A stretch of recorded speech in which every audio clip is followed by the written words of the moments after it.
Bien à l'abri dans son écrin de verdure, le pavillon chinois de l'Isle-Adam veille sur la ville depuis plus de 200 ans. Ce pavillon en forme de pagode a été édifié par un riche héritier d'une dynastie de financiers et de mécènes, Pierre-Jacques Bergeret. En 1778, il achète le domaine de Cassan, une immense propriété comprenant un château sur une île, des étangs, des prairies et des marécages.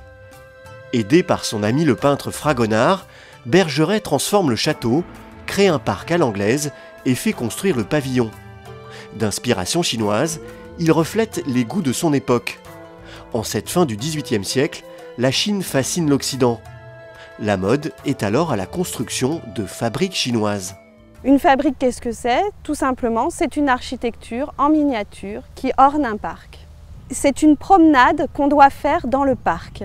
Et au milieu de cette promenade, on rencontre des architectures, des différents bâtiments qui nous permettent de nous reposer, de philosopher, de réfléchir, de se retrouver dans des lieux tout à fait différents.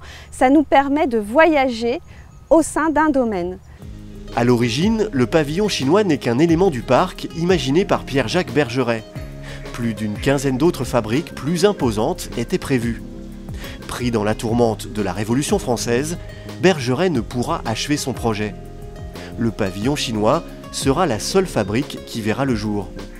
Construit sur une base en pierre, servant de déversoir à l'étang, le petit pavillon en bois n'en reste pas moins une invitation au voyage. Nous sommes ici dans la partie supérieure du pavillon chinois et là on entre vraiment dans ce qu'on peut appeler les chinoiseries, donc vraiment en Chine. Toute la partie supérieure est en bois.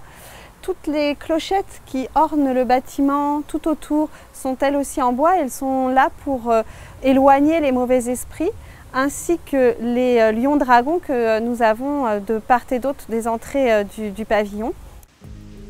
En 1803, Pierre-Jacques Bergeret revend son domaine. Au fil des décennies, deux nouveaux châteaux verront le jour, mais les bombardements alliés de 1944 sonneront le glas du domaine qui tombe dans l'oubli. En 1971, la ville de l'Isle-Adam rachète le pavillon et le restaure pendant 4 ans. Il a été inauguré en 1975 et ensuite laissé en libre accès. Et malheureusement, il a été détruit, abîmé.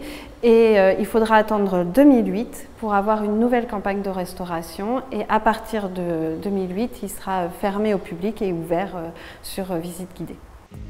Classé monument historique en 1965, le pavillon chinois de l'Isle-Adam est l'une des 4 dernières fabriques du XVIIIe siècle réalisées en France.